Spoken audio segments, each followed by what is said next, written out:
चलो बच्चों, सिलेबस दिख रहा होगा सबको। ऑनलाइन वालों को दिख रहा होगा, ऑफलाइन वालों को नहीं दिखेगा। ठीक है, तो पहले तो आप ये जो लीनियर प्रोग्रामिंग प्रॉब्लम जो पेपर है अपना, वो अपन स्टार्ट करेंगे गेट में। तो मैंने आपको कल बताया था कि भाई इसमें जो नेट में टॉपिक है वो आप खुद से कवर कर लें, क्योंकि जो आपको पढ़ाया हुआ है उसी में से पेपर आने वाला है, कुछ भी उसमें नया नहीं होगा। ठीक है, और रही बात है जो एक्स्ट्रा सिलेबस है वो अपन कवर करेंगे। तो एक्स्ट्रा सिलेबस में कौन कौन से टॉपिक होंगे मैंने बताया भी था, आज मैं फिर दोबारा बता देता हूँ एक बार। तो एक तो अपने पास LPP होगा जिसमें लीनियर प्रोग्रामिंग प्रॉब्लम, जो ऑपरेशन रिसर्च बुक होती है उसका एक छोटा सा पार्ट होता है इसमें लीनियर प्रोग्रामिंग प्रॉब्लम, ये हमारे सिलेबस में दिया हुआ है। और इसका सिलेबस हमें आपने ऑनलाइन देखा होगा, सिलेबस आ रखा है, उसके हिसाब से अपन को तैयारी करनी है। ठीक है, और इसके बाद अपने पास न्यूमेरिकल एनालिसिस भी इसमें एक्स्ट्रा पोर्शन है जो अपन नेट में इतना डिटेल से नहीं पढ़ते हैं। ठीक है, और ऐसे ही अगर देखा जाए तो टोपोलॉजी और मीट्रिक स्पेस और फंक्शनल एनालिसिस, ये पोर्शन भी एक्स्ट्रा रहता है जो अपन नेट के लिए नहीं पढ़ते हैं, तो वो यहाँ पे अच्छा खासा वेटेज रखता है, तो उसको अपन साथ साथ में कवर करेंगे। और जो नेट वाले क्वेश्चंस हैं वो आप साथ साथ में कवर करते रहे, जो भी डाउट्स वगैरह आते हैं वो मेरे से पूछ लें आप। ठीक है, तो चलो आज स्टार्ट करेंगे अपन लीनियर प्रोग्रामिंग प्रॉब्लम। तो इसका जो भी सिलेबस है वो स्क्रीन पे दिख रहा होगा, जो ऑनलाइन वाले बच्चे हैं, और जो ऑफलाइन वाले हैं वो लिख सकते हैं सिलेबस को। तो लिख लें, सिलेबस लिख लो सभी पहले,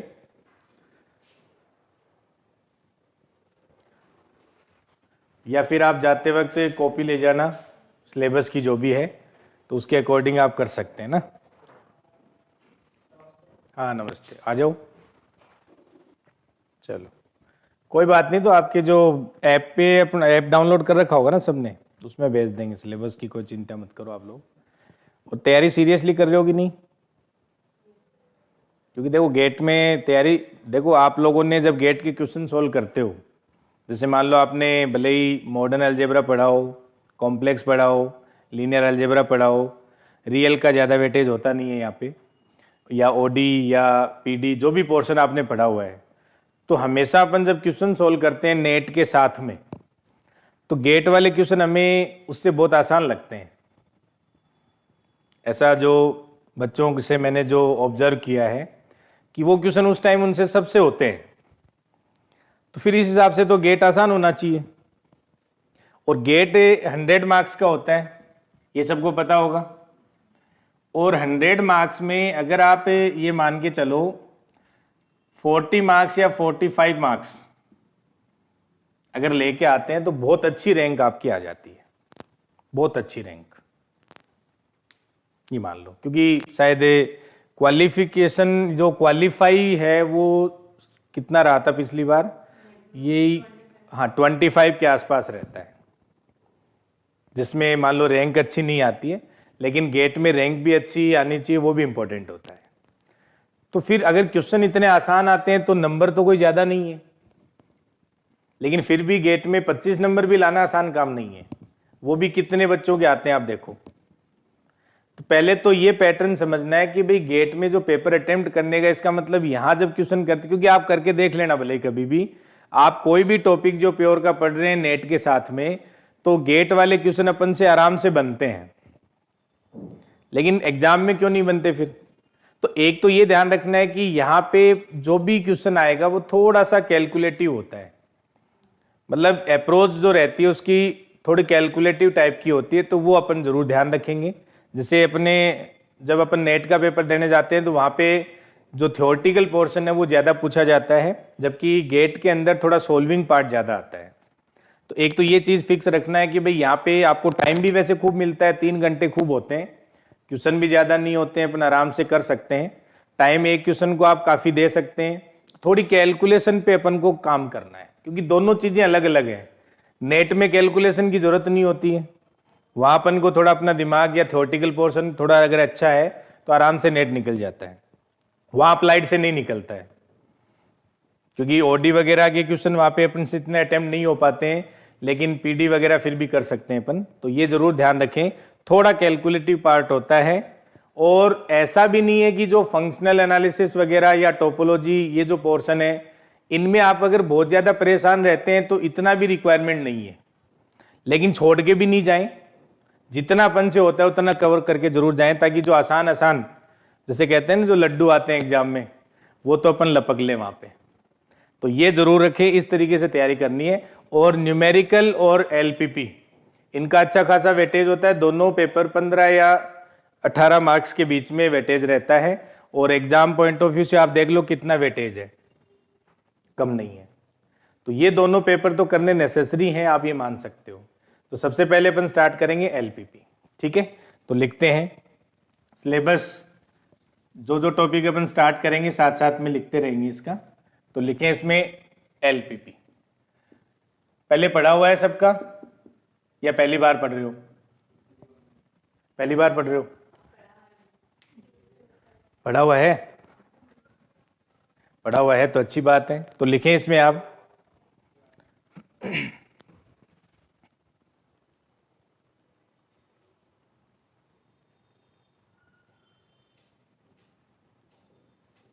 एक सेकेंड,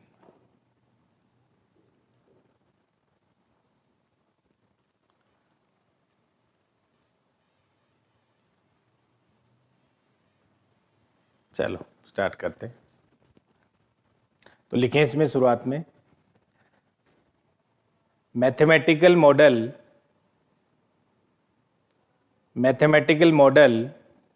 ऑफ एलपीपी।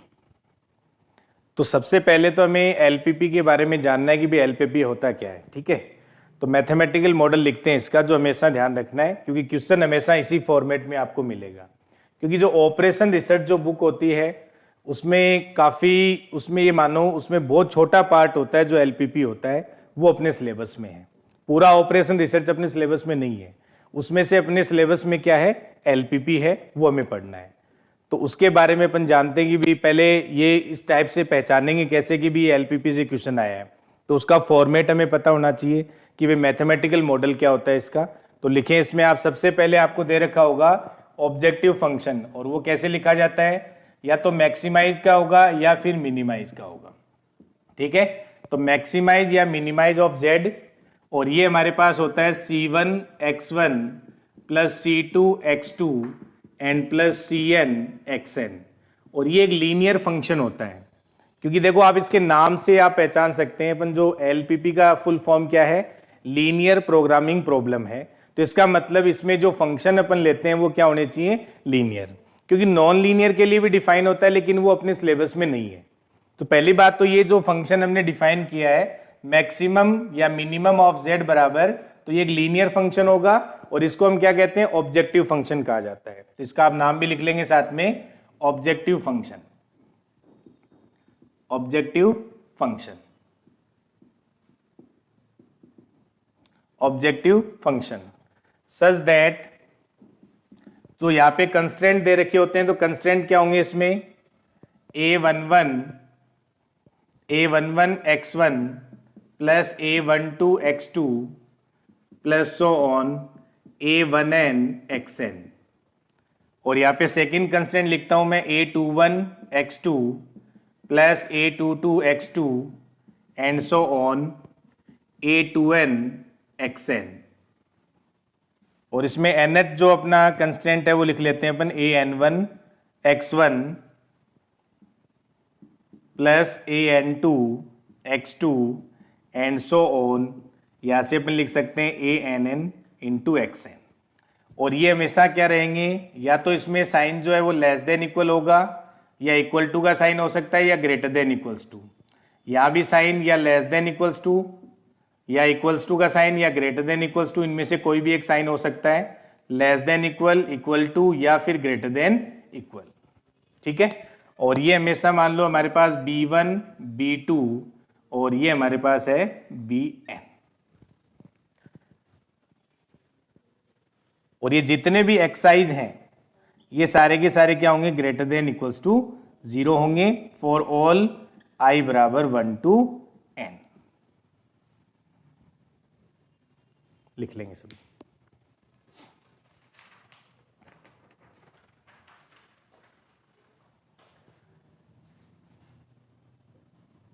इनको सबको क्या कहा जाता है, कंस्ट्रेंट कहा जाता है। तो ये लिख लेंगे आप सबको, इनको क्या कहेंगे, कंस्ट्रेंट कहेंगे।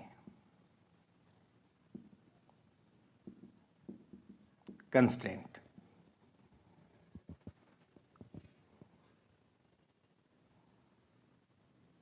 और ये जो xi हैं, तो सारे xi जो वेरिएबल्स हैं ये सारे क्या होने चाहिए, ग्रेटर देन इक्वल्स टू 0। इसको बोलते हैं non negative restriction, non negative restriction, non negative restriction.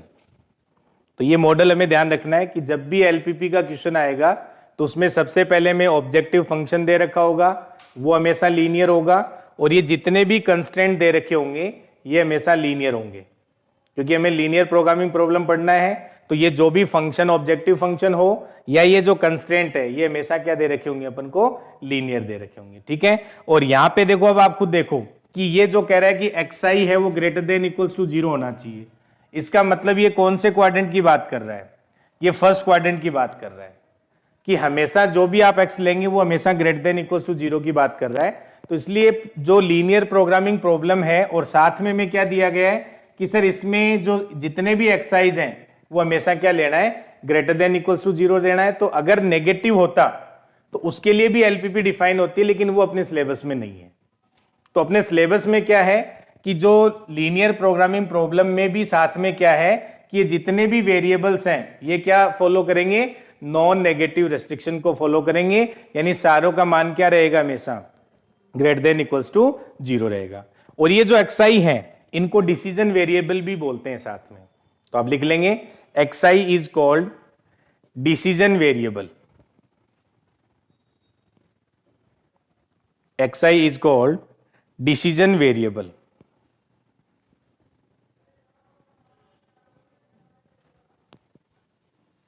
तो ये समझ में आ गया सबको।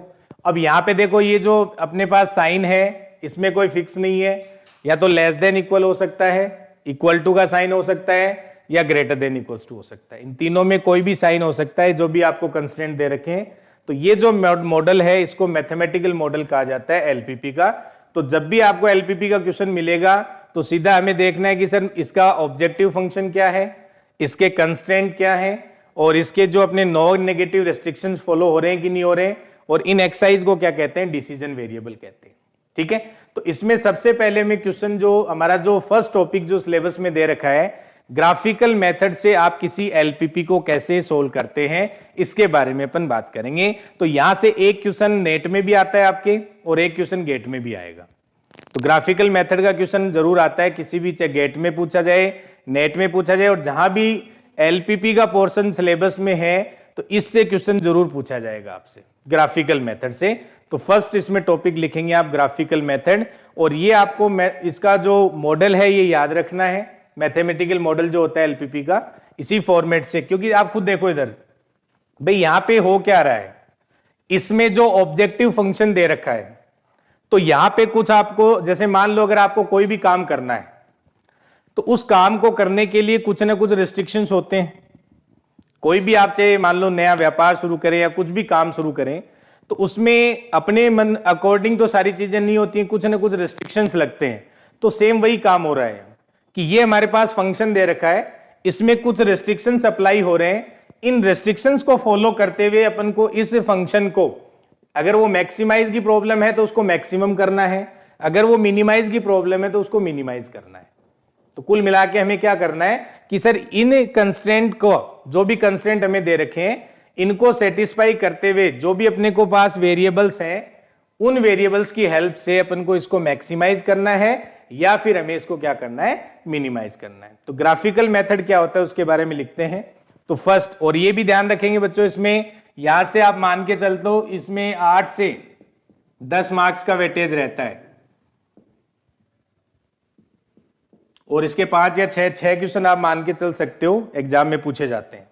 5 to 6 क्वेश्चन है वो एग्जाम में पूछे जाते हैं। तो वेटेज अच्छा है गेट के लिए, तो आप इसको अच्छे से पढ़ें, और क्वेश्चन भी आसान आते हैं, हो भी जाते हैं एग्जाम में। तो जो भी एग्जाम में आए हुए क्वेश्चन अभी तक हैं वो सारे अपनी क्लास में डिस्कस कर लेंगे यहाँ पे, ठीक है। और कोई भी बच्चा सॉल्यूशन बुक वगैरह के चक्कर में नहीं पड़ेगा, जो भी क्वेश्चन आपसे नहीं होता है आप मेरे से डिस्कस करेंगे, ये नहीं कि कहीं सॉल्यूशन दिखा और आपने देख लिया और सेटिस्फाई हो गए। आपसे अगर हो जाता है अच्छी बात है, वरना आप मेरे से डिस्कस करेंगे साथ साथ। तो सबसे पहला जो टॉपिक है इसमें लिखें ग्राफिकल मेथड, जो सबसे आसान टॉपिक होता है और सबको आता भी है।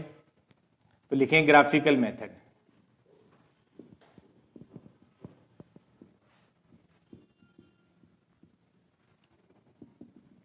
Graphical method.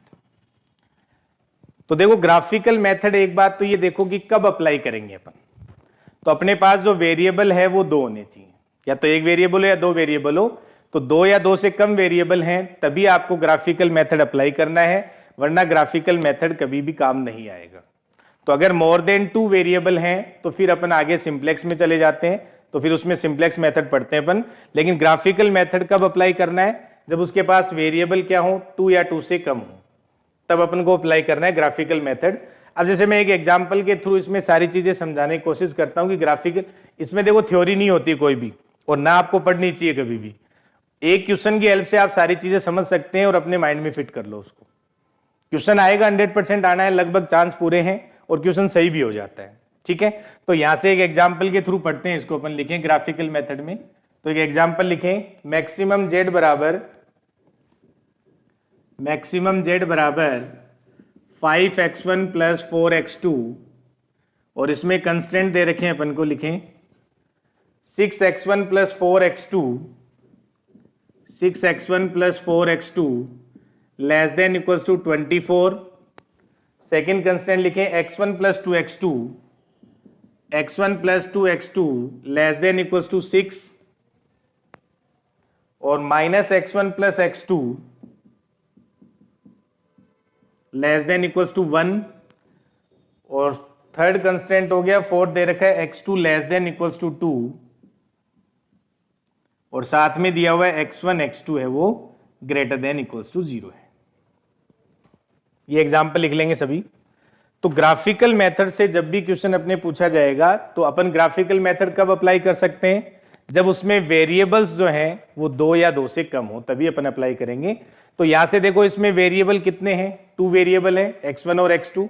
तो आप इसको ग्राफ इसका प्लॉट कर सकते हैं यहाँ पे।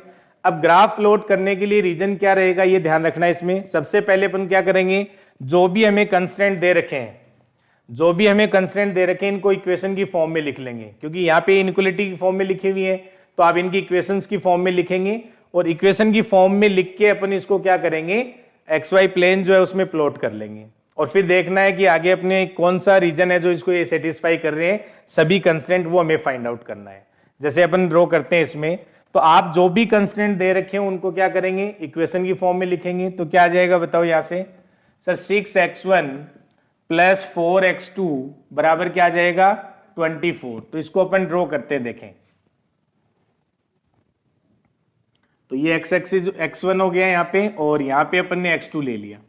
ठीक है, तो अगर इस लाइन को प्लॉट करना है तो अपन को क्या करना है, सबसे पहले अगर x1 को मैं 0 रखूं तो x2 क्या आ जाएगा, अगर x1 को 0 रखेंगे तो x2 अपना कितना आ जाएगा, 6 आ जाएगा। तो यानी 0.6 पॉइंट हो गया एक तो, और अगर x2 को 0 रखेंगे तो x1 कितना आ जाएगा, 4, तो 4,0। तो इन दोनों पॉइंट्स को आप ज्वाइन करवा दो, वो लाइन बन जाएगी। तो यहां से कौन सी लाइन है ये, 4,0।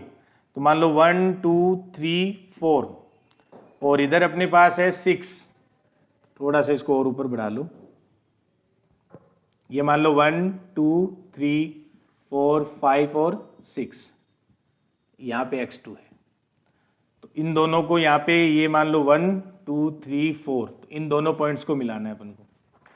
तो यहाँ से इनको मिला दो, थोड़ा आगे बढ़ा लो इसको ना, ये 4 आ गया। तो ये लाइन बन गई अपने पास कौन सी, 6x1 प्लस 4x2, और ये पॉइंट आ गया अपना 4,0, और ये पॉइंट अपना आ गया यहाँ पे 0,6। ठीक है, लाइन थोड़ी सीधी बना लेना ना। और दूसरा कंस्ट्रेंट क्या है, x1 प्लस 2x2 बराबर 6। तो दूसरा कंस्ट्रेंट अपना बनेगा यहाँ पे, ये इधर लिख सकते हैं अपन, इधर सोल्व कर लेते हैं इसको। तो ये आ जाएगा x1 plus 2x2 less than equals to है, तो यहाँ पे इक्वल्स टू 6 लिखो। तो x1 को 0 रखोगे तो x2 कितना आ जाएगा, 0,3 और x2 को 0 रखेंगे तो x1 कितना आ जाएगा 6,0। तो 0,3 और 6,0 कहाँ होगा पॉइंट, तो 0,3, तो 0,3 यहां मानो आप और 6,0 तो ये यहां पे मान लेते हैं कहीं पॉइंट होगा 6,0। ठीक है, इसको आगे बढ़ा दो तो ये अपने पास आ जाएगा 0,3 पॉइंट और ये जहां भी इंटरसेक्ट कर रहा है वो 6,0 पॉइंट मान लेते हैं। ठीक है, और फिर यहाँ पे जो अपने पास नेक्स्ट कंस्टेंट है वो क्या है -x1 + x2, तो ये हो जाएगा -x1 + x2 बराबर 1 हो जाएगा। तो अगर आप x1 को 0 रखेंगे तो x2 कितना आ जाएगा 1 और x2 को अगर 0 रखेंगे तो x1 -1 आ जाएगा, तो -1,0। तो ये पॉइंट कहाँ होगा 0,1, ये पॉइंट ले लेते हैं यहाँ पे 0,1 और -1,0, तो ये पॉइंट यहां से निकलेगा। ठीक है, ऐसे ड्रॉ कर सकते हैं। और x2 < 2 लाइन कौन सी होगी, तो ये लाइन ये बन जाएगी और ये x2 बराबर 2 लाइन है। ठीक है, और x1 x2 ग्रेटर देन लेने हैं तो इसका मतलब क्या है, इस लाइन से ऊपर लेना है और इस लाइन से इधर लेना है। तो आपको ये तो यहां से नजर आ गया कि सर इधर चलना है और यहां से ये नजर आ गया इधर चलना है, क्योंकि नॉन नेगेटिव रिस्ट्रिक्शंस है। अब हमें क्या देखना है, इसमें कॉमन एरिया कौन सा आया। तो कॉमन एरिया जब भी चेक करना हो तो आपको मान लो पता नहीं चल पा रहा है कि इस लाइन से इधर रहना है उधर रहना है, तो आप कोई भी एक पॉइंट रख के देख लो। अगर एक पॉइंट इधर आ गया तो मतलब सारा एरिया इधर वाला लेना है। एक पॉइंट आपने रखा और एरिया अगर बाहर वाला आया है तो इसका मतलब बाहर वाला एरिया लेना है। अगर अपने को देखने से पता चल जाए तो अच्छी बात है, वरना सीधा सीधा आप क्या करेंगे, कोई भी एक पॉइंट रख के देख लो उस लाइन से इधर साइड में, अगर मान लो वो उसको सेटिस्फाई कर जा रहा है तो इसका मतलब इधर वाला एरिया आ जाएगा, या उधर वाला कोई पॉइंट रख के देख लो। तो जो एक पॉइंट कोई भी एक पॉइंट रख के देख लो आप लाइन के इस साइड या उस साइड, वहां से आइडिया लग जाएगा आपको। क्योंकि ऐसा कभी नहीं होगा कि आधा पोर्शन इधर वाला आ गया आधा पोर्शन उधर वाला आ गया, ऐसा कभी नहीं होगा। तो जैसे आप यहाँ पे देखें तो ये जो लाइन है 0,6 और यहाँ ये 4,0 को मिला रही है, तो इस लाइन से लेस वाला, क्योंकि 0,0 इसको सेटिस्फाई कर रहा है इधर, इसका मतलब ये एरिया आएगा इसमें, तो सर यहां से तो ये एरिया आ जाएगा, ये वाला एरिया आ जाएगा। फिर दूसरी लाइन कौन सी थी, x1 + 2x2, तो x1 + 2x2 लाइन ये रही, तो सर यहां से भी ये नीचे वाला एरिया आएगा क्योंकि 0,0 इसको सेटिस्फाई कर रहा है, ये वाला पोर्शन आ जाएगा। ठीक है, तो यहां से देखो ये पूरा पोर्शन कवर हो गया, अब इसमें ये पोर्शन पूरा कवर हो गया। फिर तीसरी लाइन कौन सी है, -x1 + x2, तो ये भी 0,0 को सेटिस्फाई कर रहा है, इसका मतलब सर यहां भी इधर वाला पोर्शन आएगा, ये जो भी लाइन है। और x2 बराबर 2, तो सर यहां ये वाला पोर्शन आ जाएगा। तो कॉमन एरिया कौन सा आया, सर कॉमन एरिया ये बन गया, देखो ये वाला और यहां से ये वाला एरिया कॉमन हो गया इसका, हाँ या ना, और यहां से ये हो जाएगा और ये 0,0 पॉइंट होता है और ये बना देंगे अपन, तो बाकी हटा दें।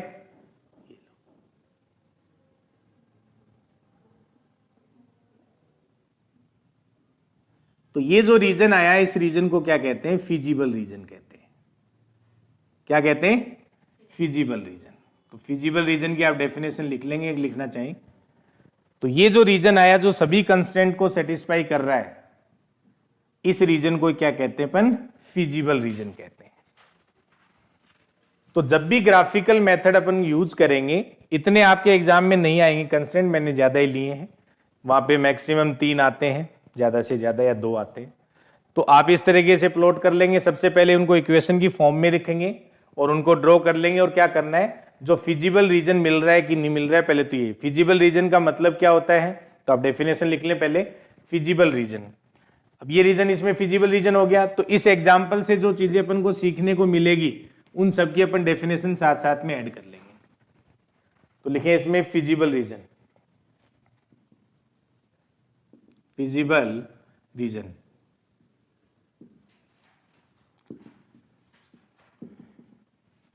फिजिबल रीजन, तो लिखें इसमें डेफिनेशन। तो लिखें first we draw straight lines, फर्स्ट we draw straight lines corresponding to each constraint. First we draw straight line corresponding to each constraint and determine their common solution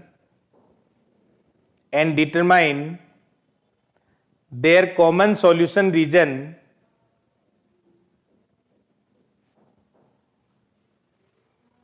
या their common region ही लिख लो, एक ही बात है, their common region which is called the feasible region.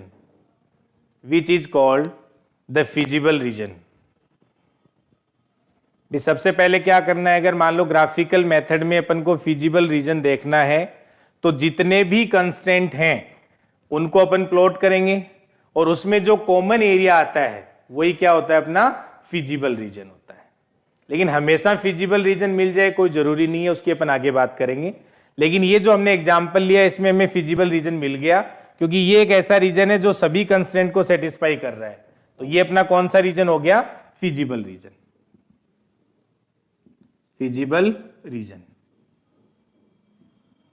और जो feasible region है वो हमेशा बाउंडेड हो ऐसा भी जरूरी नहीं है, लेकिन यहां इस केस में बाउंडेड आ रहा है तो आप लिखेंगे, इसमें एक नोट लगा के लिख ले, feasible region may or may not be bounded.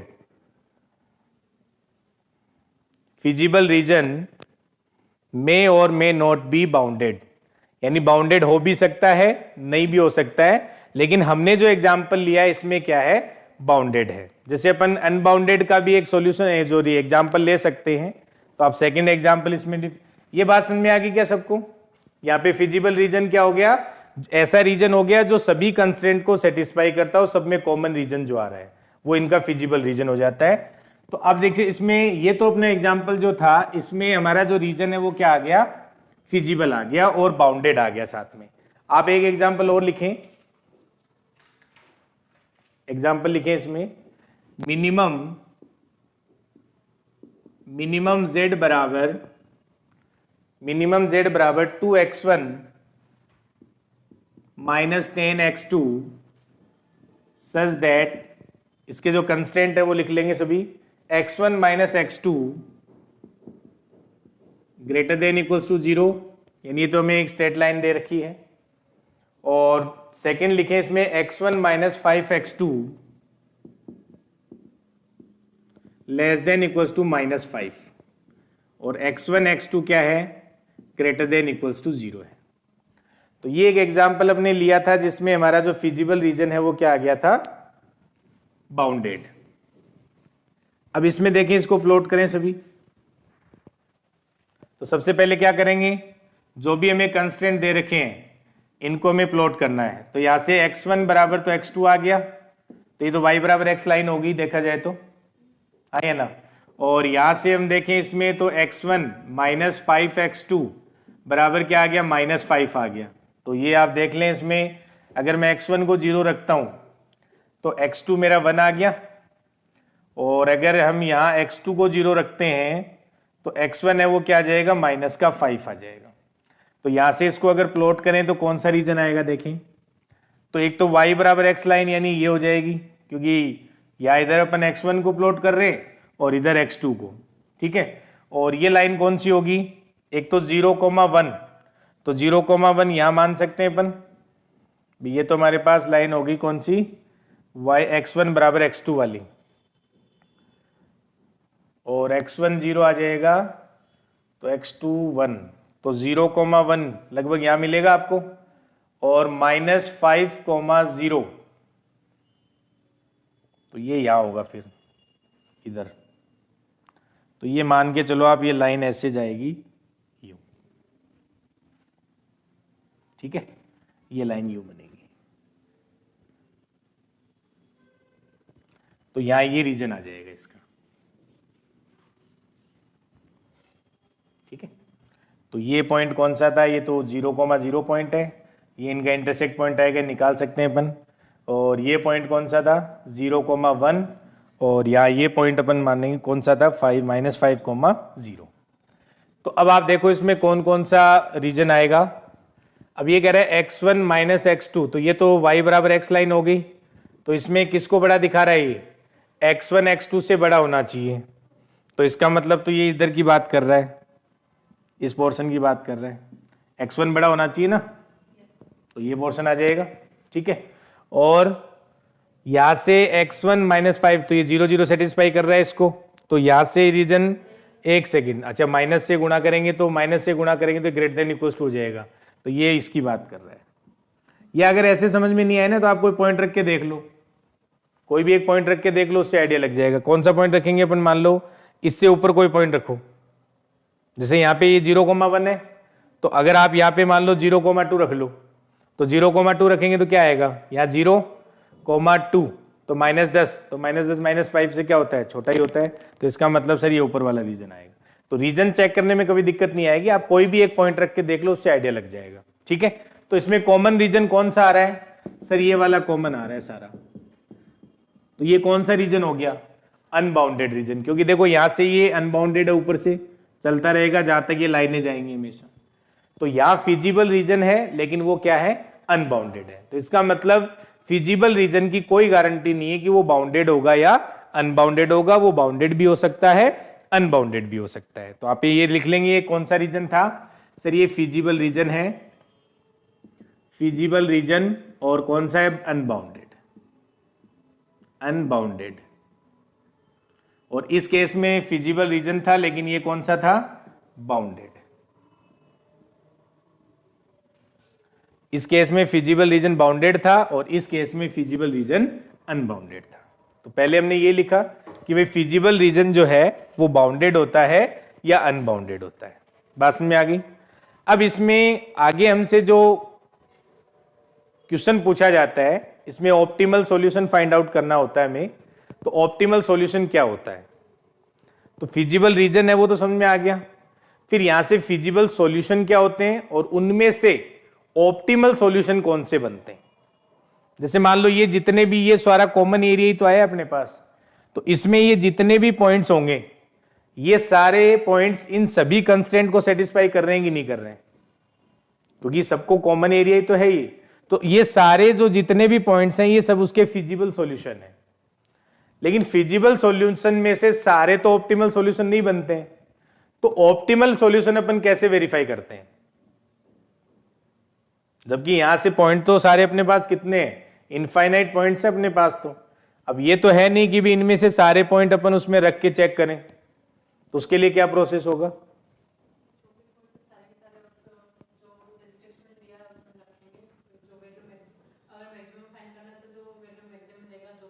तो सारे रखेंगे क्या,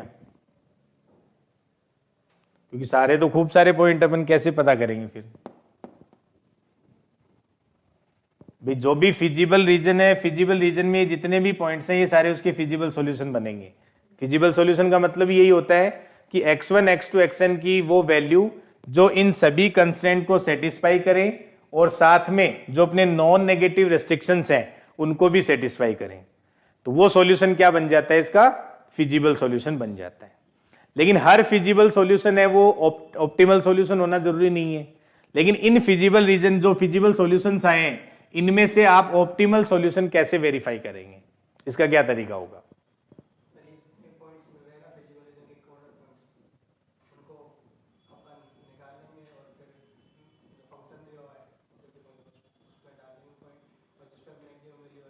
कॉर्नर पॉइंट कौन से इनमें,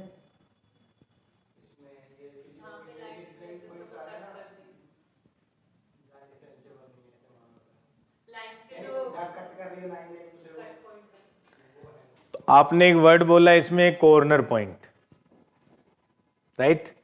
तो कॉर्नर पॉइंट क्या होता है,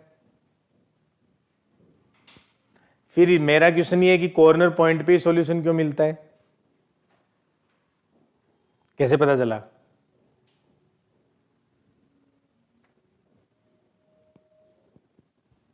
बताओ। ये लिख लिया सबने, डायग्राम बना लिए दोनों। तो यहां से मैंने ये दो एग्जाम्पल किसके लिए हैं कि सर ये फिजिबल रीजन था जो बाउंडेड था, ये फिजिबल रीजन था जो अनबाउंडेड था, ठीक है। अब इसमें देखो एक बात करते हैं अपन, कॉन्वेक्स सेट नाम सुना होगा सबने, क्या होता है? चलो कॉन्वेक्स सेट को जाने दो। लीनियर कॉम्बिनेशन नाम सुना है, क्या होता है? वहीं से स्टार्ट करते हैं। लीनियर कॉम्बिनेशन क्या होता है? ये तो अपने लीनियर अलजेब्रा में खूब अच्छे से पढ़ा होगा। तो लीनियर कॉम्बिनेशन की डेफिनेशन आप बताएं क्या होता है? पढ़ा होगा ना। जैसे अपने पास कोई भी n अगर मतलब वेरिएबल्स हैं तो उनका वेक्टर्स हैं, उनका लीनियर कॉम्बिनेशन अपन लिख सकते हैं। अगर n वेक्टर्स हैं तो n स्केलर लेके उनका लीनियर कॉम्बिनेशन बना सकते हैं अपन, हाँ या ना। अब एक तो होता है लीनियर कॉम्बिनेशन, एक होता है कॉन्वेक्स कॉम्बिनेशन। क्या डिफरेंस होता है दोनों में?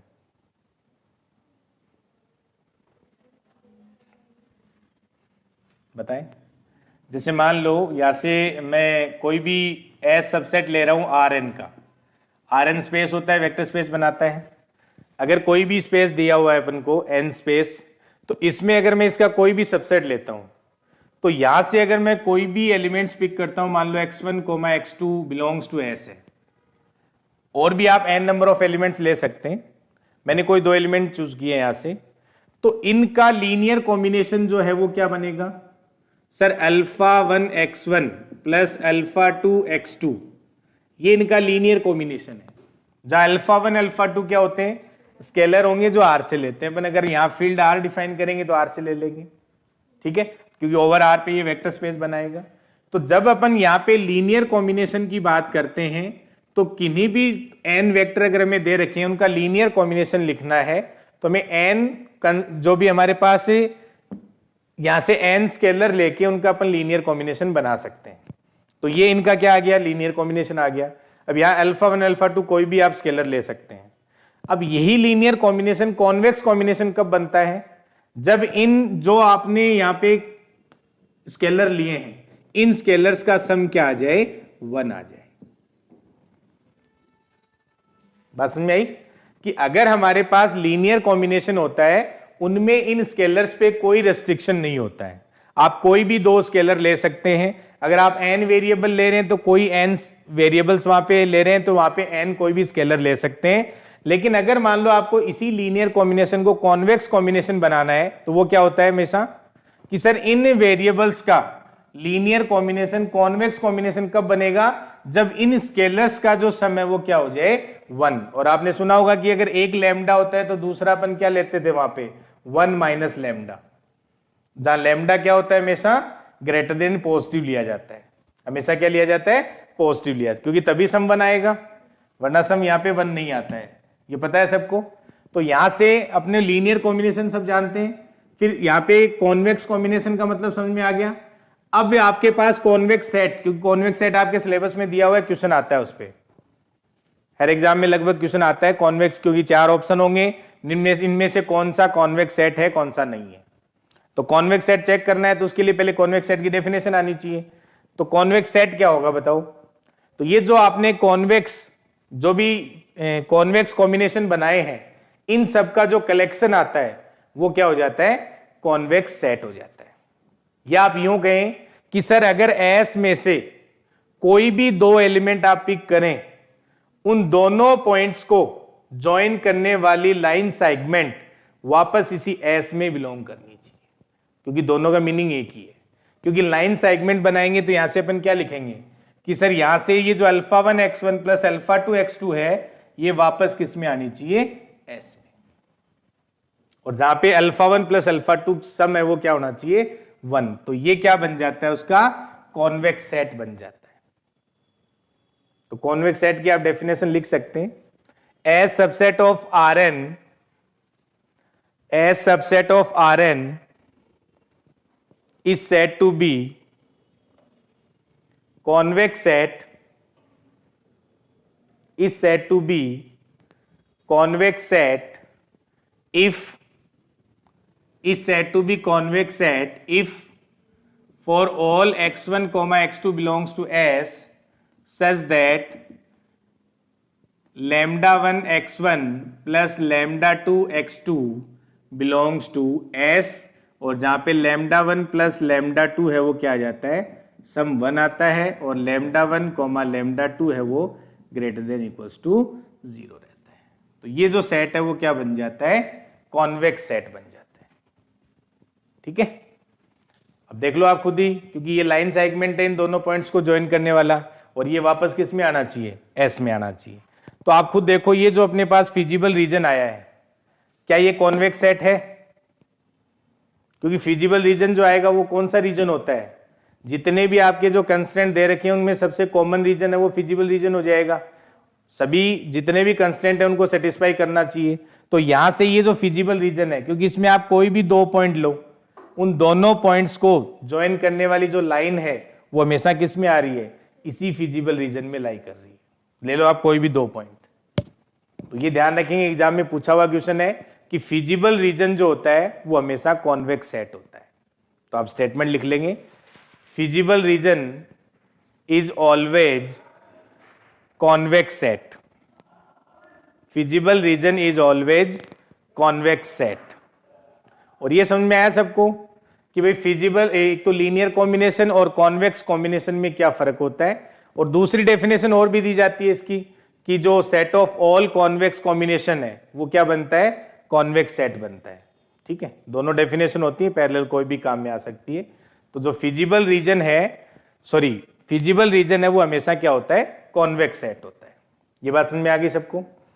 अब इसमें कॉर्नर पॉइंट की बात हुई, तो कॉर्नर पॉइंट कौन सा पॉइंट बनता है, इधर सुनो, जो कॉर्नर पॉइंट वो पॉइंट बनेगा कि उस पॉइंट को आप अन्य 2 पॉइंट्स के कभी भी लीनियर कॉम्बिनेशन में नहीं लिख पाओगे या कॉन्वेक्स कॉम्बिनेशन में नहीं लिख पाओगे। कौन सा पॉइंट कॉन्वेक्स कॉर्नर पॉइंट बनेगा, या कॉर्नर पॉइंट भी बोलते हैं इसको, एक्सट्रीम पॉइंट भी बोलते हैं, एक ही बात है। तो जो कॉर्नर पॉइंट या एक्सट्रीम पॉइंट होते हैं वो कौन से पॉइंट बनेंगे कि उस पॉइंट को कोई भी 2 अन्य जो भी डिफरेंट पॉइंट होंगे उनके आप लीनियर कॉम्बिनेशन में या कॉन्वेक्स कॉम्बिनेशन में नहीं लिख पाओगे, या उनसे उसको आप कभी भी 2 जो दूसरे अल्ले पॉइंट आपको मिलेंगे, मान लो अगर ये कोई एक्स पॉइंट लेके चल रहे हो, तो अगर कोई 2 पॉइंट दूसरे मान लो वाई और जेड है, तो उनके कॉन्वेक्स कॉम्बिनेशन में आप उसको कभी नहीं लिख पाओगे। वो क्या बनता है, कॉर्नर पॉइंट। देख लो आप, मान लो अगर आपके पास ये पॉइंट है, एक ये पॉइंट है, तो इन दो पॉइंट्स के बीच में जितने भी पॉइंट्स हैं, इन सभी पॉइंट्स को इन दोनों के कॉन्वेक्स कॉम्बिनेशन में लिख सकते हो कि नहीं, लिख सकते हो भाई। यहां से इनके बीच में आप कोई भी 2 पॉइंट, कोई भी पॉइंट उठा लो इन दोनों पॉइंट के बीच में, उनको अगर आपको लिखना है तो इन दोनों पॉइंट के क्या लिख सकते हैं अपन, कॉन्वेक्स कॉम्बिनेशन में लिख सकते हैं, या लाइन सेगमेंट के रूप में लिख सकते हैं कि लिख सकते हैं। तो अब ये जो पॉइंट आ गया ये वाला, इस पॉइंट को जब भी आप किसी दूसरे 2 पॉइंट्स के कॉम्बिनेशन में लिखने जाओगे तो आपको इसको खुद को शामिल करना पड़ेगा, वरना आप लाइन बना सकते हैं कोई जो इसको ये काम में नहीं है उसमें शामिल नहीं करना पड़े, और कोई 2 और पॉइंट ले लो और उस लाइन पे ये लाई कर जाए। कोई लाइन सेगमेंट बना सकते हैं आप ऐसी, बताओ? नहीं बनेगी कभी भी, क्योंकि अगर मान लो आपने यहां पॉइंट लिया और यहां पॉइंट लिया तो ये लाइन बनेगी, या ये लाइन बनेगी, ये लाइन बनेगी। लेकिन अगर यहां से इस पॉइंट को छोड़ के आप कोई भी 2 और पॉइंट लेके ऐसी कोई लाइन सेगमेंट यहां नहीं बना सकते जिसपे ये पॉइंट लाई कर जाए। कोई भी देख लो आप, ये ले लो ये, अब यहां इनके बीच में ये कॉर्नर पॉइंट क्यों नहीं है, क्योंकि ये इसलिए कॉर्नर पॉइंट नहीं है सर, यहां से इन दोनों पॉइंट के आप इन सभी पॉइंट को कॉम्बिनेशन में लिख सकते हो, क्योंकि इन दोनों पॉइंट के जो ज्वाइन करने वाली लाइन सेगमेंट होगी उस पे ये सारे पॉइंट लाई करेंगे, तो उनको तो बना सकते हैं। तो ये जो पॉइंट है ये बाउंड्री पॉइंट होंगे, लेकिन ये सारे बाउंड्री पॉइंट कॉर्नर पॉइंट नहीं होते हैं। ये आप देखो इसके अंदर, ये कंसेप्ट आगे काम में आएगा, इस पे क्वेश्चन भी आता है। तो यहां से आप ये देखो, इसमें जो कॉर्नर पॉइंट है वो कौन से पॉइंट है, एक तो ये पॉइंट कॉर्नर पॉइंट है, ये पॉइंट कॉर्नर पॉइंट है, ये पॉइंट कॉर्नर पॉइंट है, और ये कॉर्नर है, ये कॉर्नर पॉइंट है, ये कॉर्नर पॉइंट है। क्योंकि इन पॉइंट्स को आप बाकी किन्हीं 2 पॉइंट्स को ज्वाइन करने वाली लाइन सेगमेंट पे नहीं बना सकते। इस पॉइंट को आप कभी भी उस पे ये लाइन नहीं करेगा, बात समझ में आ गई। लेकिन ये बाउंड्री पॉइंट है, तो कॉर्नर पॉइंट जो है वो बाउंड्री पॉइंट भी है, लेकिन हर बाउंड्री पॉइंट है वो कॉर्नर पॉइंट हो जरूरी नहीं है। तो ये कॉर्नर पॉइंट तो आगे, लेकिन अब कॉर्नर पॉइंट पे फिजिबल जो अपने पास ऑप्टिमल सॉल्यूशन क्यों मिलता है? क्योंकि ऑप्टिमल तो इन सब पे किसी पे भी मिल सकता है, इनमें से अपन को छांटना है कोई भी, तो अपन कॉर्नर पॉइंट ही क्यों लेते हैं फिर?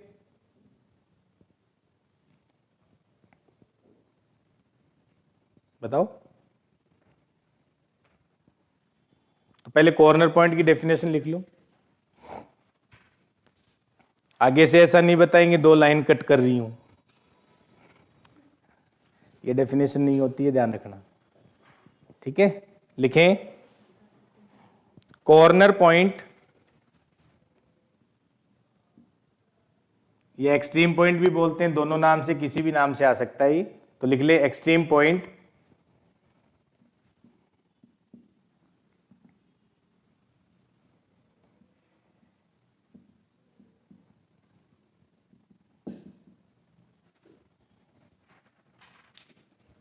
सारे क्वेश्चन सही करने हैं तो थोड़ा देखो लॉजिकली चीजें पढ़नी होंगी, क्योंकि इसमें क्वेश्चन ज्यादा टफ नहीं आते हैं, थोड़े लॉजिकली आते हैं, सही हो जाते हैं, नंबर भी पूरे मिलने के चांस होते हैं इसमें।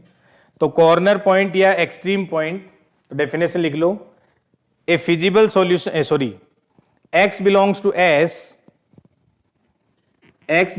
S is called corner point, is called corner point if there does not exist any x1 comma x2 belongs to S such that x बराबर lambda x1 plus 1 minus lambda x2। वही हुआ कि sir ऐसे कोई 2 point और नहीं मिलेंगे अपन को वहां पे जिनको ज्वाइन करने वाली लाइन सेगमेंट पे ये हमारा पॉइंट क्या कर जाए, लाई कर जाए, ऐसे कोई 2 पॉइंट अपने को नहीं मिलेंगे उसमें, तो वो पॉइंट कॉर्नर पॉइंट हो जाएंगे। ठीक है, तो लिख लो इसको। ऑप्टिमल सॉल्यूशन क्या होगा? जो फिजिबल सॉल्यूशन हो और जो अपने ऑब्जेक्टिव फंक्शन को अगर वो मैक्सिमाइज का है तो उसको मैक्सिमाइज करे और मिनिमाइज का है तो मिनिमाइज करे। तो आप ऑब्जेक्टिव फंक्शन की पहले डेफिनेशन लिख, सॉरी, ऑप्टिमल सॉल्यूशन की डेफिनेशन लिख लेंगे सभी। आप लोग ऐसे सीरियस होके क्यों पढ़ रहे हो आज? मेरे को ऐसे पढ़ाने में मजा नहीं आ रहा है। नहीं, इतना सीरियस नहीं रहना चाहिए, मतलब ऐसे अपन को तैयारी करनी है ना, क्योंकि ज्यादा सीरियस हो जाते हैं फिर पढ़ाई में आपका मन लग जाएगा क्या?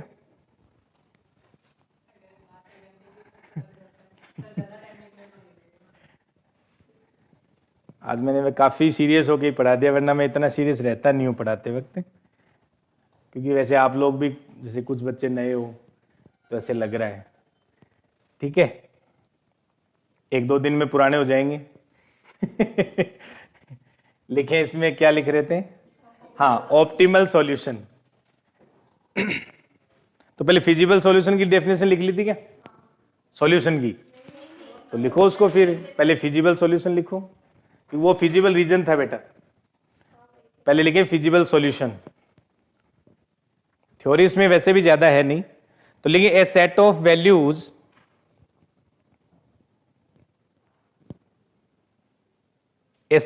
Values of the variables of LPP, a set of values of the variables of LPP which satisfying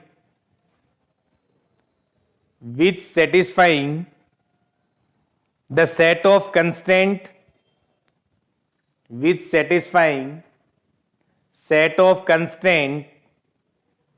and non-negative restrictions is called feasible solution। ये तो समझ में आ गया था वैसे भी भाई। फिजिबल रीजन क्या था? सर जो जितने भी कंस्ट्रेंट हैं उन सब में जो कॉमन होगा वो क्या हो जाता है, फिजिबल रीजन। और फिजिबल रीजन हमने फाइंड आउट कर लिया था। फिजिबल सॉल्यूशन कौन से सॉल्यूशन है, यानी सर इन वेरिएबल्स की वो वैल्यू जो अपने सभी कंस्ट्रेंट को सेटिस्फाई करे और साथ में अब सभी कंस्ट्रेंट को सेटिस्फाई करे, वो वैसे उसका सॉल्यूशन होता है, लेकिन वो फिजिबल नहीं होता है हमेशा। हर सॉल्यूशन फिजिबल होना जरूरी नहीं है। फिजिबिलिटी कहां से आएगी, जब वो नॉन नेगेटिव रेस्ट्रिक्शंस को भी साथ में क्या कर दे, सेटिस्फाई कर दे, तो वो फिजिबल सॉल्यूशन हो जाता है। लेकिन हर फिजिबल सॉल्यूशन ऑप्टिमल नहीं होता है। तो अब ऑप्टिमल सॉल्यूशन की डेफिनेशन भी लिख लें साथ में। तो कौन सा फिजिबल सॉल्यूशन ऑप्टिमल बनेगा, जो अपने ऑब्जेक्टिव फंक्शन को क्या करे, मैक्सिमाइज या मिनिमाइज करे। तो लिख लो आप, ऑप्टिमाइज करे, ऐसे लिख सकते हैं। तो a feasible solution of a LPP, a feasible solution of a LPP, ऐसे बोल बोल के लिख सकते हो ना, या लिखवाना है? हाँ, क्योंकि आसान सी लैंग्वेज है, लिख लो। हाँ, क्या था, हाँ, a feasible solution of LPP is called, तो कब बनेगा ऑप्टिमाइज, जब उसको ऑप्टिमाइज कर दे तब बनेगा। ऑप्टिमल सॉल्यूशन कब बनेगा, जब उसको ऑप्टिमाइज कर दें। तो आप लिखो a feasible solution of LPP is called optimal solution, is called optimal solution if which is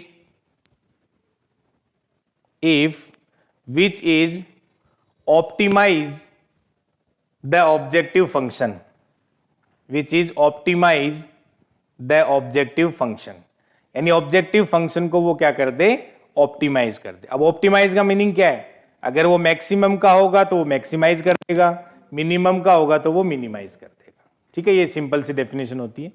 लेकिन अब अपना यहाँ पे टास्क ये है कि अपन कहते हैं कि भाई कब यूनिक सॉल्यूशन मिलेगा, कब इसके पास इनफाइनाइट सॉल्यूशन होते हैं, या फिर इससे पहले तो अपन का ये टास्क है इसमें क्या कि सर इनमें जो फिजिबल रीजन में ये सारे फिजिबल सॉल्यूशन है, तो इन फिजिबल सॉल्यूशन में से कौन से सॉल्यूशन होंगे जो अपने यहाँ पे ऑब्जेक्टिव फंक्शन को मैक्सिमाइज करेंगे या मिनिमाइज करेंगे, यानी ऑप्टिमल सॉल्यूशन देंगे। ये हम कैसे डिसाइड करते हैं, इसको डिसाइड करने का तरीका क्या होता है, देखो कि हमारे पास जो ऑब्जेक्टिव फंक्शन होता है, जैसे अपने इस क्वेश्चन में ऑब्जेक्टिव फंक्शन क्या था, 5x1 4x2, मैक्सिमम जेड ये दिया हुआ था। ठीक है, तो जो भी आपको ऑब्जेक्टिव फंक्शन दे रखा होता है, इसके बराबर आप कोई भी कंस्ट्रेंट मान सकते हैं, जो आपकी मर्जी, कोई भी जो आपकी मर्जी हो, 2 मानो, 5 मानो, 10 मानो, 12 मानो, जो आपकी मर्जी है। तो ये एक लाइन बनेगी अब, और इस लाइन को अपन प्लॉट कर सकते हैं।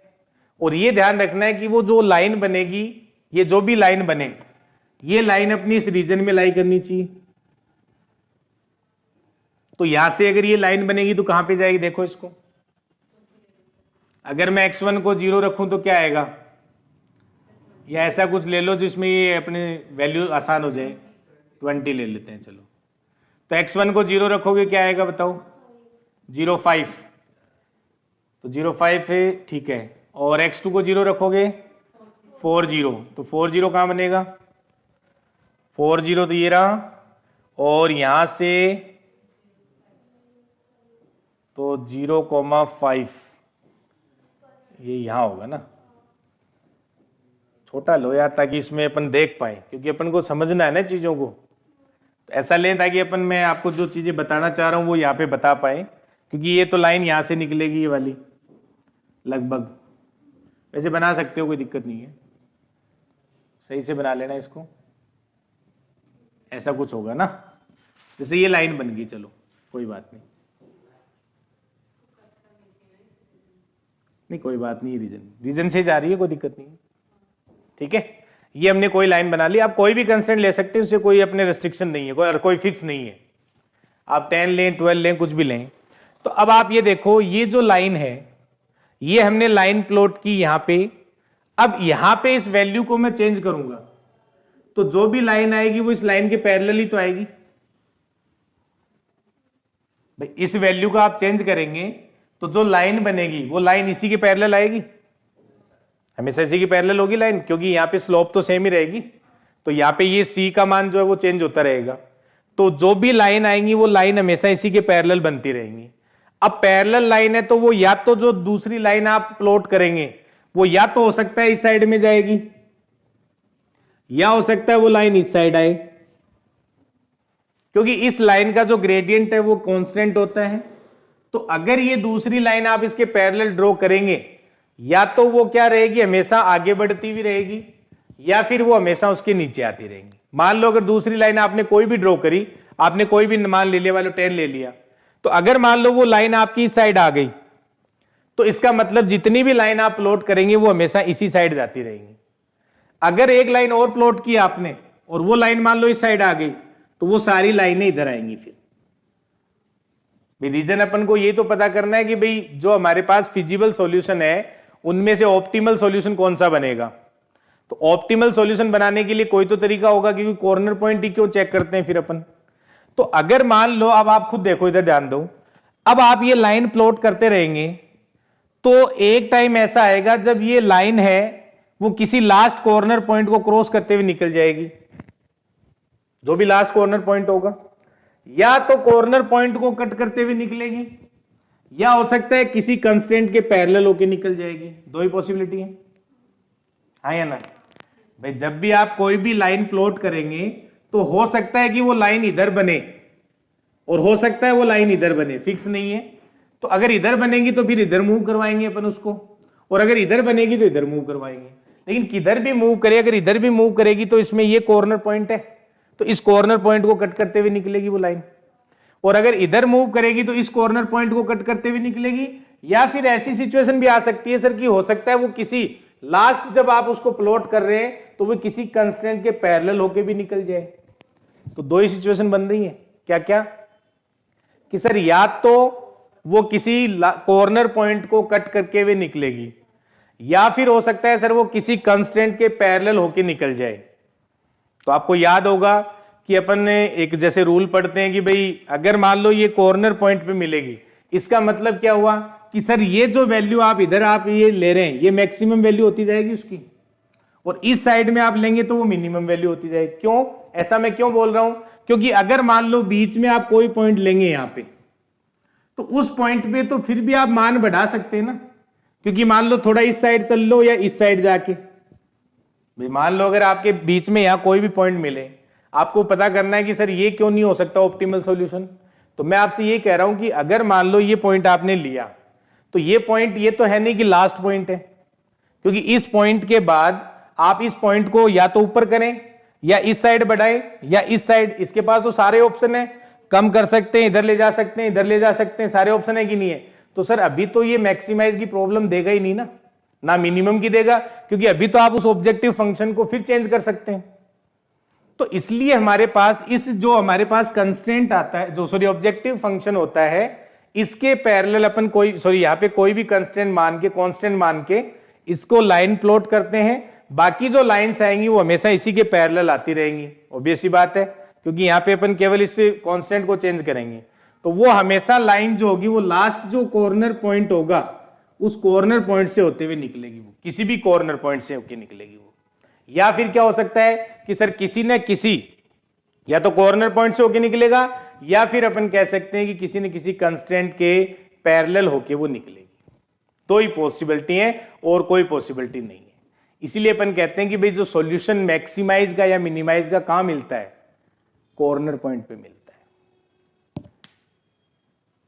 क्योंकि अब आप खुद देखो ना, ये जो कॉर्नर पॉइंट था उसके बाद आप कोई पॉइंट रख नहीं पाओगे ताकि आप उस ऑब्जेक्टिव को और बढ़ा सको या कम कर सको। जरूरी नहीं आप लाइन ऐसे ड्रॉ करें, आप ऐसे ड्रॉ कर लें, आप ऐसे ड्रॉ कर लें, कैसे भी ड्रॉ कर सकते हैं। लाइन जो भी हमें दे रखी होगी वो लाइन जो भी ऑब्जेक्टिव फंक्शन दे रखा होगा उसके यहां बराबर कोई कांस्टेंट मान के उसको प्लॉट करना है। बस में ये बात। तो अब जैसे अपन देखते थे कि भाई अब इसके पास एक अगर ये जो कॉर्नर पॉइंट जो भी आएंगे तो यहां पे अपन क्या करते हैं, फिर उस जो ऑब्जेक्टिव फंक्शन होता है उस पर वैल्यू चेक कर लेते हैं, और इनमें जो मैक्सिमम वैल्यू देगा वो इसका क्या बन जाता है, ऑप्टिमल सॉल्यूशन बन जाता है। क्योंकि कॉर्नर पॉइंट जो होगा उसके बाद आपको कोई पॉइंट नहीं मिलेगा जिससे आप उसको और मैक्सिमाइज कर पाओ। और ये और ध्यान रखना, जैसे मान लो ये लाइन आ गई, इस लाइन के बाद यहां एक लाइन आपको मिल गई, तो फिर आप ये नहीं सोचना है कि भाई सर इधर और लाइन मिल सकती है, कभी नहीं मिलेगी आपको। क्योंकि अगर एक बार लाइन आपके इसके पैरेलल बढ़ती गई तो हमेशा बढ़ती भी जाएगी, क्योंकि इसका ग्रेडियंट क्या रहता है, हमेशा पॉजिटिव रहता है। तो इसलिए इधर आने का तो चांस ही नहीं है, फिर या तो वो इधर ही आती रहेंगी, फिर तो यहां फिर ये जो लास्ट कॉर्नर पॉइंट मिलेगा वहां पे ऑब्जेक्टिव आपको क्या मिलेगा, वो ऑप्टिमल सॉल्यूशन मिलेगा। या फिर इस साइड चल रही है तो यहां जो भी अब जरूरी नहीं यही कॉर्नर पॉइंट हो, कॉर्नर पॉइंट इनमें से कोई भी हो सकता है, लेकिन मिलेगा कहां, कॉर्नर पॉइंट पे। ये बात समझ में आई कि नहीं आई? तो इसका मतलब जब भी आगे ध्यान रखेंगे, जब भी हमें ऑप्टिमल सॉल्यूशन चेक करना है तो वो हमेशा हम कहां चेक करेंगे, कॉर्नर पॉइंट पे चेक करते हैं। इसी वजह से, क्योंकि सर कॉर्नर पॉइंट होता है उसके बाद अपन को कोई पॉइंट नहीं मिलेगा जो उस लाइन के, यानी उस लाइन के पैरेलल जो अपन लाइन ड्रॉ करेंगे तो वो लास्ट इससे क्रॉस करते हुए निकल जाएगी। क्योंकि इसके बाद आप कोई भी लाइन जैसे प्लॉट करेंगे तो वो लाइन अपने रीजन में नहीं आएगी, तो इसका मतलब वो इसके बाद क्या नहीं रहेगा, मैक्सिमम नहीं रहेगा। बस में जैसे मान लो एक रीजन और बनाया था अपन ने इससे पहले जो अनबाउंडेड था, तो अगर मान लो वो लाइन बढ़ती हुई चली जाए तो इसका मतलब वहां पे अपन को मैक्सिमम वैल्यू मिलेगी नहीं कभी, जैसे इससे पहले बनाया था ना मैंने। लेकिन वहां तो मैंने मिनिमाइज की प्रॉब्लम ले ली थी, याद हो। लेकिन मान लो उसमें मैं मैक्सिमाइज कर दूं, तो मैक्सिमाइज तो उसमें आप देख लो, क्योंकि आप लाइन जब प्लॉट करेंगे तो वो हमेशा बढ़ती हुई जाएगी, और लाइन अगर बढ़ती हुई चली गई वहां पे तो आपको कभी भी मैक्सिमम वैल्यू ऊपर मिलेगी नहीं, तो वहां मैक्सिमम नहीं होगा, तो वहां ऑब्जेक्टिव जो यहाँ पे हमें ऑप्टिमल सॉल्यूशन नहीं मिल पाएगा वहां पे। बात समझ में आ रही है? तो ये हमेशा ध्यान रखना है। तो इसका मतलब जब भी अपन ऑप्टिमल सॉल्यूशन की बात करते हैं वो हमेशा कॉर्नर पॉइंट पे इसीलिए करते हैं। अब देखो कॉर्नर पॉइंट पे भी हमेशा जरूरी नहीं कि एक कॉर्नर पॉइंट के पैरेलल होके निकले, वो कट करती हुई निकले। हो सकता है जैसे मान लो अब वो लाइन ऐसे होती, अब मान लो वो लाइन ऐसे होती, तो ये जो लाइन अगर ऐसे होती तो इसके पैरेलल होके भी तो जा सकती थी ना। और वो ऐसा कब होगा, आपने सुना होगा अगर मान लो पहले पढ़ा हुआ है तो, कि भाई इसके पास अल्टरनेटिंग सॉल्यूशन मिलता है, या हम कहते हैं इनफाइनाइट सॉल्यूशन मिलता है। तो वहां पर एक रूल पढ़ते हैं कि भाई अगर कोई भी यहाँ ऑब्जेक्टिव फंक्शन होता है और उसके एक पैरेलल ही अगर कोई कंस्ट्रेंट आ जाता है तो उसी केस में पॉसिबल होता है कि उसके पास इनफाइनाइट सॉल्यूशन आएंगे। वो रीजन यही रहता है। क्योंकि ऐसा क्यों होगा, देखो आप खुद सोचो, यहां जैसे मान लो ये कोई कंस्ट्रेंट, ये बात समझ में आ गई क्या? तो इस केस में इसके पास क्या मिलेगा, यूनिक सॉल्यूशन मिलेगा। क्यों? क्योंकि ये जो इसमें कोई भी लाइन है वो पैरेलल नहीं है, कोई भी जो आपके ऑब्जेक्टिव फंक्शन है उसके कंस्ट्रेंट है कोई पैरेलल नहीं है। तो इसका मतलब यहां जो ऑप्टिमल सॉल्यूशन मिलेगा इन कॉर्नर पॉइंट पे मिलने वाला है।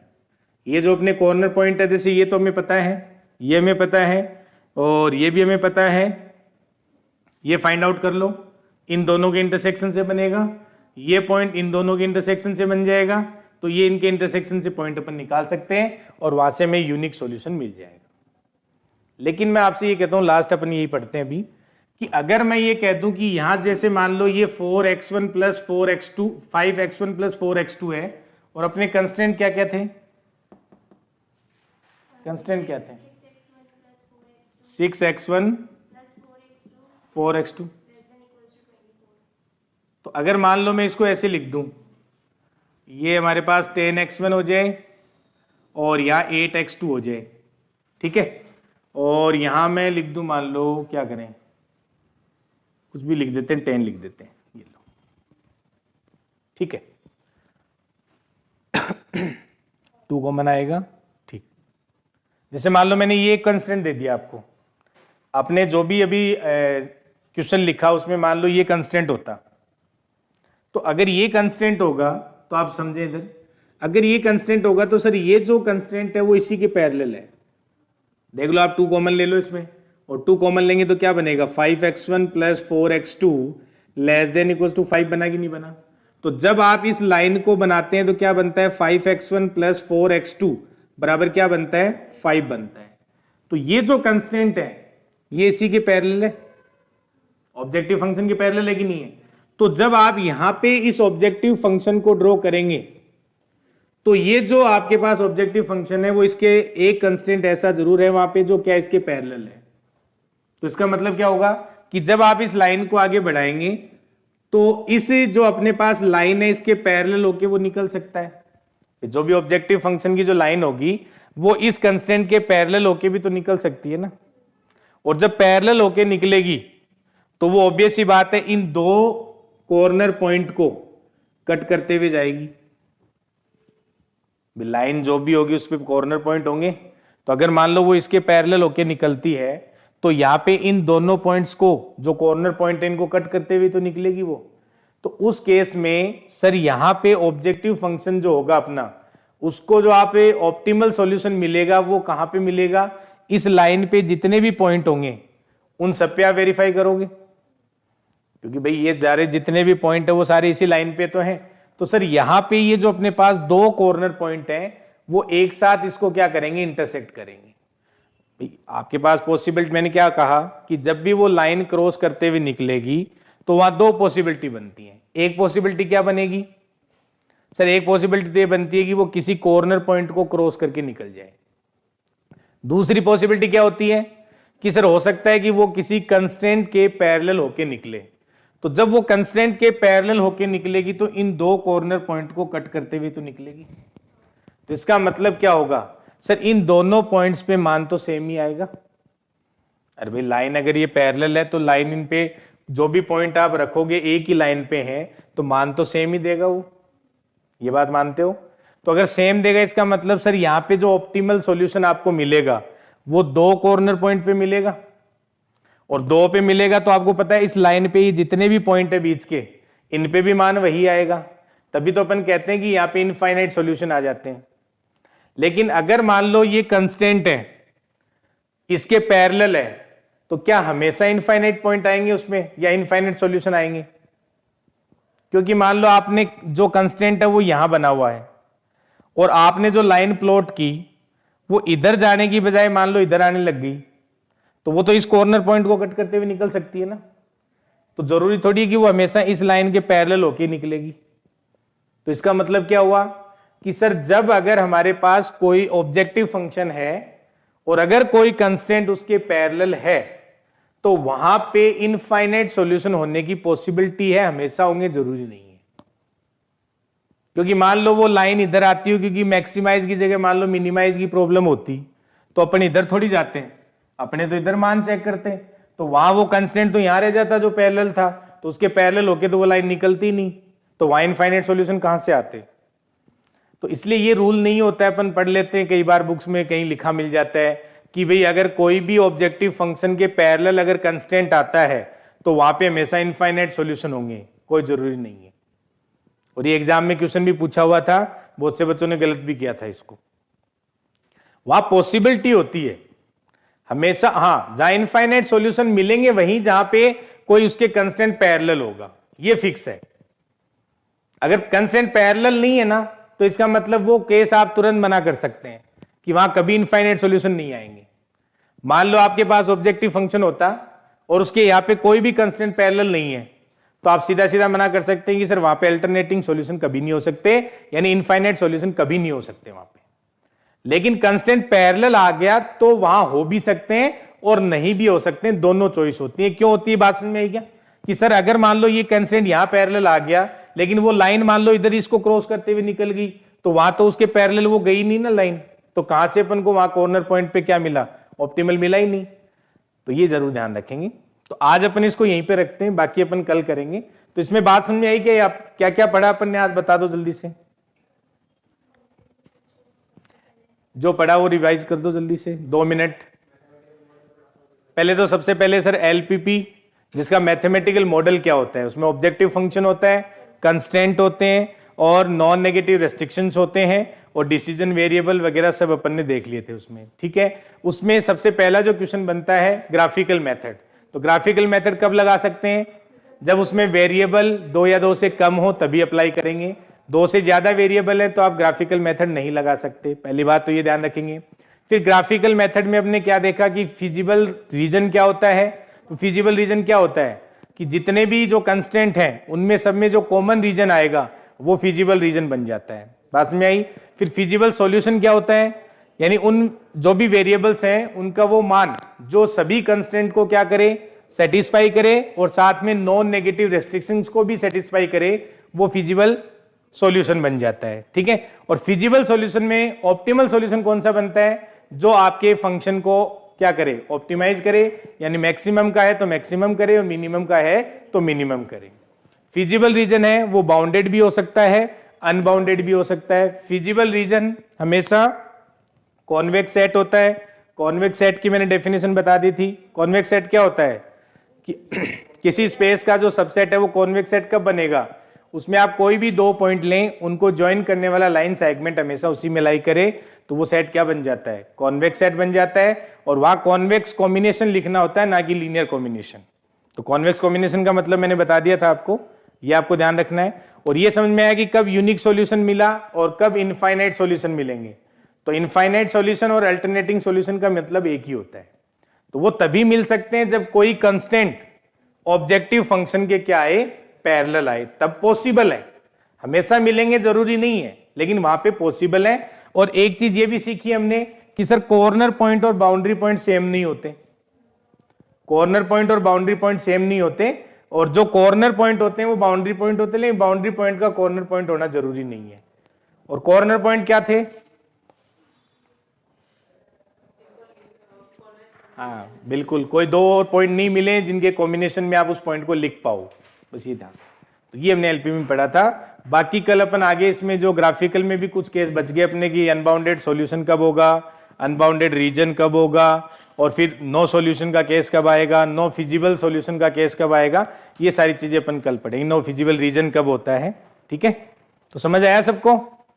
ऑनलाइन वालों का क्या हाल है? ऐसा तो नहीं नींद वींद ले रहे हो सारे?